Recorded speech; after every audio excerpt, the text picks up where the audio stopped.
Nobody saw it coming. One moment, Mr. Akoto was mounting his favorite horse named Shadow, and the next, the entire ranch was screaming in panic. The horse galloped wildly, its hooves thundering like a drumbeat of doom. Something was wrong, terribly wrong.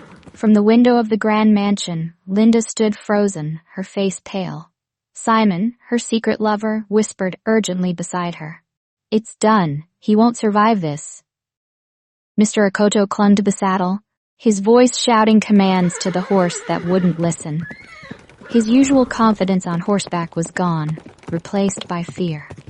And then it happened. The strap on the saddle snapped, sending him flying to the ground with a sickening thud. The sound echoed across the ranch like the end of a powerful king. From the servants' quarters, the chief maid, F.A., clutched her chest. She had seen it all from the shadows. The unbuckled strap, Simon's sneaky movements, Linda's cold smile. She knew they had planned this. But what could she do? Linda's wrath was like fire, merciless and consuming. As Shadow the horse came to a halt, sniffing its fallen master, Koda, the loyal dog, howled mournfully. The ranch workers rushed to the scene, their cries filling the air. But it was too late. Mr. Akoto lay still, his lifeless eyes staring into the sky. And in that moment, F.A. knew one thing. Nothing on that ranch would ever be the same again.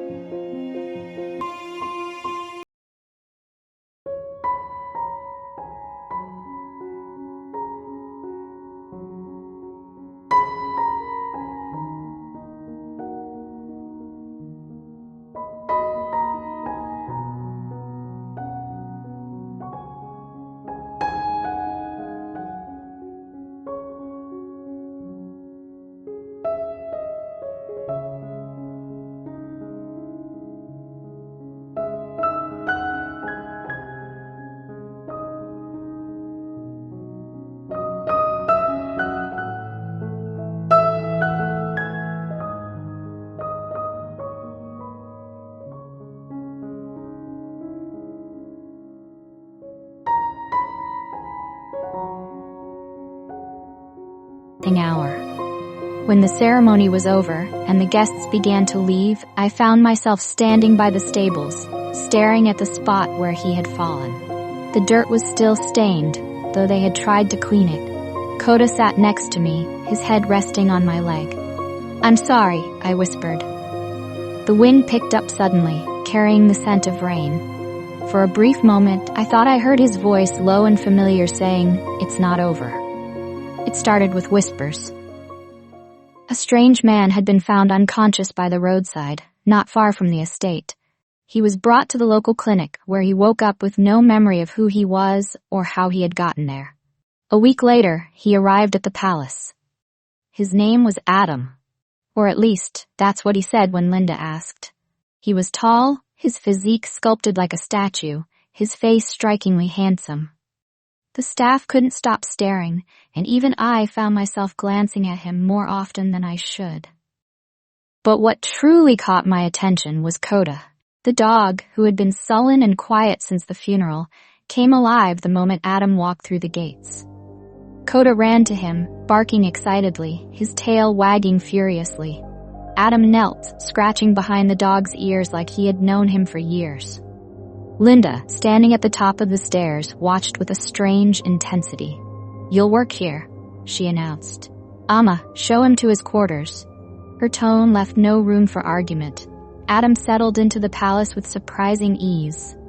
He seemed to know where everything was, the pantry, the storage rooms, even the hidden key to the library. When I asked how he knew, he shrugged, saying it felt familiar. One evening, as I was cleaning the stables, I noticed him standing by Mr. Akoto's favorite horse. The animal, usually skittish around strangers, stood perfectly still as Adam stroked its mane. He turned to me and smiled, but there was something in his eyes, a glint of recognition that sent a chill down my spine. "Beautiful horse," he said. "Was it his?" I nodded, unable to speak. Linda's obsession with Adam grew by the day. She found excuses to be near him, lingering in the kitchen while he worked or calling him to fix things that didn't need fixing. The staff whispered about it, but no one dared say anything to her face. One night I saw her sneaking out of her room, her silk robe clinging to her frame. She was heading toward Adam's quarters. I wanted to stop her, but the fear of her wrath kept me rooted in place. After his fall, Mr. Akoto didn't simply disappear. His spirit lingered, caught between worlds, pulled by a force he couldn't understand. He watched as Linda and Simon carried out their plan, as his body was lowered into the ground, as his dog mourned him. Then, one night, he felt a pull, a sharp, burning sensation that dragged him away from the palace, through the dark woods, to a broken body lying by the roadside. It was a young man, a bodybuilder, his chest still faintly rising and falling. Mr. Akoto reached out instinctively, and in that moment, the man's body jolted, his eyes snapping open. Mr. Akoto was alive again. Adam, or Mr. Akoto, as I began to suspect, moved through the palace like he belonged there. He fixed broken hinges, soothed an angry Linda with a smile, and earned the trust of the other servants with his charm. But the most chilling moment came one morning when I saw him in the library, staring at a painting of Mr. Akoto. "What's on your mind?" I asked, stepping inside. He turned to me, his expression unreadable. I was wondering what kind of man he was. "A good one," I said softly. He nodded, then placed a hand on my shoulder. "I'll need your help, Alma. You're the only one I can trust." The first clue came in the form of an old letter, one that Adam handed to Mr. Akoto's lawyer during a surprise visit. The lawyer, a stern man with sharp eyes, studied it carefully before turning to Adam. "Where did you get this?" he demanded. Adam smiled faintly. "Let's just say it found its way to me." The lawyer's face darkened. "If what this letter says is true, then you." He trailed off, his eyes narrowing. "Who are you?" Adam leaned forward. "You know who I am." Linda's obsession with Adam reached its peak. She began inviting him to dinners, draping herself in the finest dresses, her laughter too loud and her smiles too wide. Simon noticed, his eyes darkening whenever he saw them together. One night, as I was cleaning the dining hall, I overheard their argument. "You're making a fool of yourself," Simon hissed. "Stay out of it," Linda snapped. "He's different. You're going to ruin everything." Their voices faded as they moved down. One evening, Adam approached me with a small, rusted key. His eyes held a mix of curiosity and urgency as he handed it to me. "I found this in the library," he said. "It feels important." I stared at the key, my heart racing. It was the key to the secret room Mr. Akoto had always kept locked. No one but him knew what lay behind that door.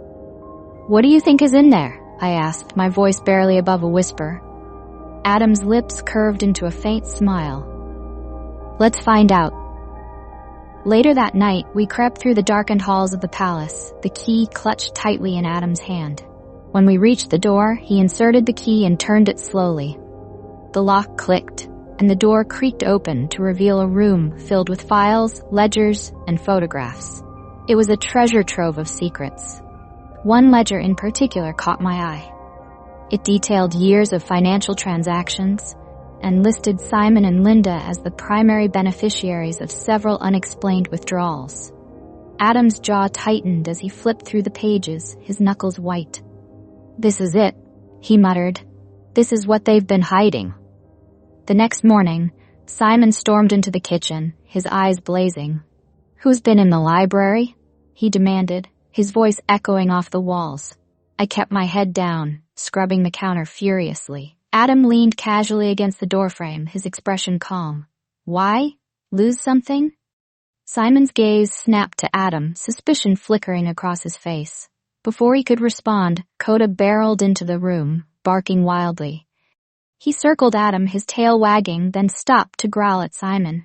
Simon stepped back, visibly unsettled. "Control that dog," he snapped. Adam crouched to pat Coda's head, his smile sharp. "He's just protective." Simon glared at him but said nothing more. As he left the room, Coda let out a low whine, nudging Adam's hand. It felt like a warning.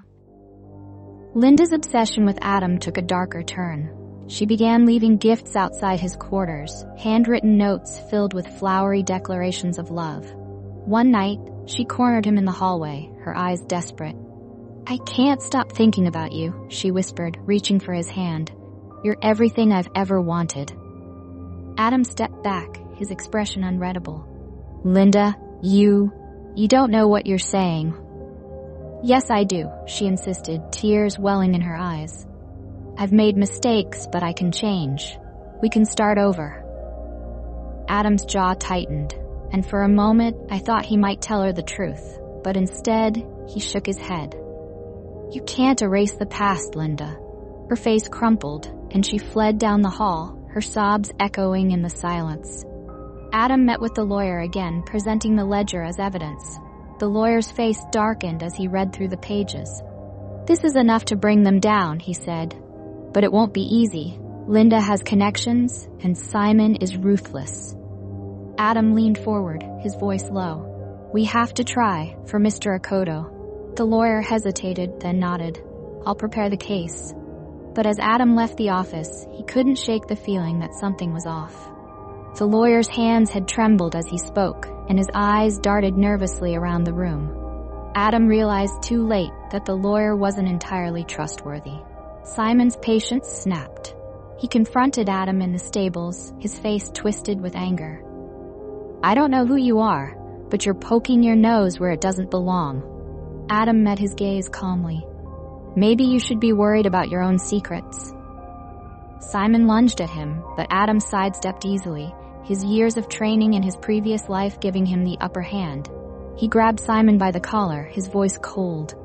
"I'm not afraid of you." Simon's eyes widened in shock, and for the first time, fear flickered across his face. Adam released him, stepping back. "Stay out of my way," he warned. The chief maid finally broke her silence. She found Adam in the kitchen late one night, her hands shaking as she placed a stack of old letters on the table. "I should have spoken up sooner," she whispered, "but I was scared." "Linda? She's dangerous." Adam flipped through the letters, his expression grim. They detailed years of abuse, manipulation, and lies. The maid's testimony would be crucial, but Adam knew it would also put her life at risk. "Thank you," he said softly. "I'll protect you." Linda's obsession reached a boiling point. She cornered Adam in the garden, her eyes wild.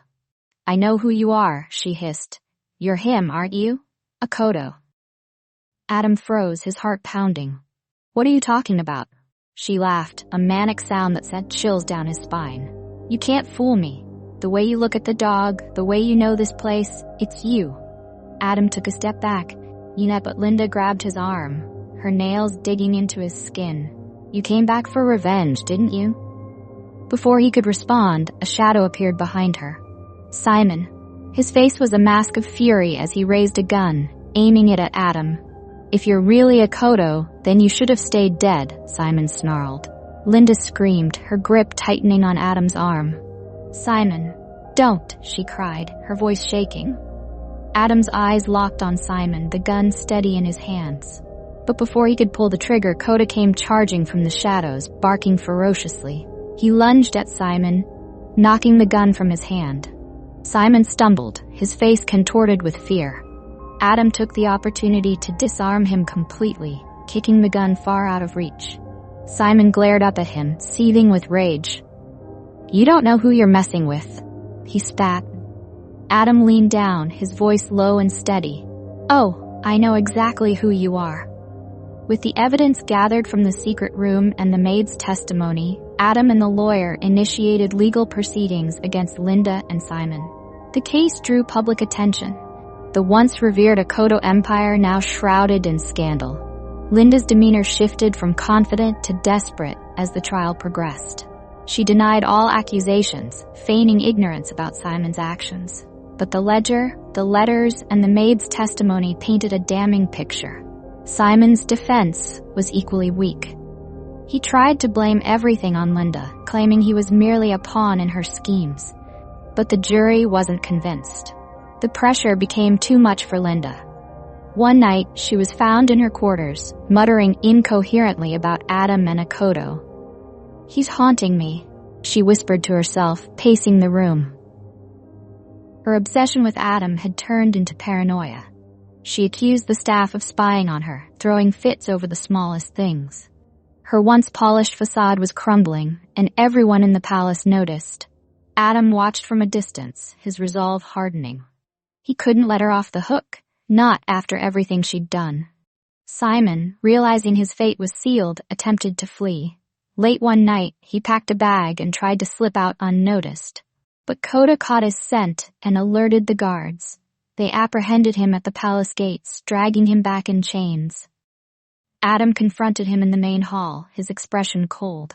"Running away won't save you," he said. Simon's shoulders sagged, the fight gone from his eyes. "What do you want from me?" he muttered. "Justice," Adam replied. In the final days of the trial, Adam revealed his true identity to the court. Gasps echoed through the room as he recounted his death, his resurrection, and his journey to uncover the truth. "I am Kwesi Akoto," he declared, his voice steady, "and I demand justice for the life that was stolen from me." The jury deliberated for hours, but the verdict was clear. Linda and Simon were found guilty of conspiracy and murder. They were sentenced to life in prison, their once glamorous lives reduced to nothing. Linda's obsession with Adam turned to despair as she realized who he truly was. In her prison cell, she spent her days writing letters to him, begging for forgiveness, but Adam never responded. Simon, on the other hand, remained bitter. He blamed Linda for everything, refusing to take responsibility for his actions. His years in prison were marked by isolation and regret. As for Adam, he chose to leave the palace behind. With Coda by his side, he started a new life, determined to honor the memory of his former self. He visited Mr. Akoto's grave one last time, placing a single flower on the headstone. "It's over now," he whispered. "Rest in peace." The Akoto Empire was no more, but justice had been served. And though the scars of betrayal lingered, Adam found solace in the knowledge that he had reclaimed his truth.